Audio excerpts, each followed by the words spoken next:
So good day mga Bibi Labs, at ngayong araw nga ay may gagawin tayong panibagong kulay, and ang gagawin nga natin ay yung amo namin. Dahil nga gusto na niyang pabaguhin yung kulay niya dahil medyo nag-pale na siya, and talagang pansin nyo sa video ay hindi na talaga pantay-pantay. So may previous na bleach to before and then pinatungan, pero ngayon ay dahil nga may mga dark area, so magli-lifting pa kami ng kaunti. Pero dahil nga nagmamadali ang amo namin, so same pa rin as before na hindi talaga namin ma-perfect yung pag-lift ng buhok dahil medyo busy siya and lagi siyang nagmamadali dahil meron siyang mga anak na inaasikaso. So ang napili naming reference ay Pink Ash Blonde. So ito na, nag-a-apply na kami. And kung mapapansin nyo sa lifting ko nga ay may mga area na dark.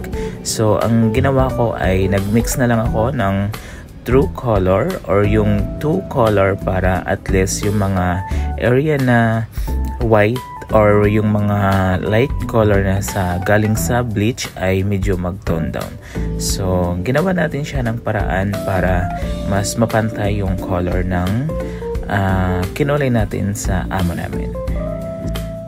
At saka isa pa mga Bibi Labs, pag gagawa kayo ng ganitong kulay ay mas mainam na gumamit talaga ng pre-lightening foam dahil mas maganda yung hindi tatamaan kaagad ng direct yung anik ni client dahil sobrang hapdi nga ng bleach, kahit sabihin ng 6% or 9% lang yung gagamitin natin sa ating mga kliyente.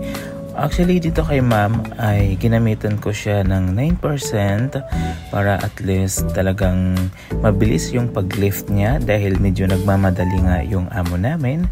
So, ginawan ko na lang ng way na para ma-arrange or mapantay yung kulay niya dahil talagang kung sa procedure talaga ay dapat mayroon pa tong retouch para i-reapply yung mga area na kung saan may mga naiiwan.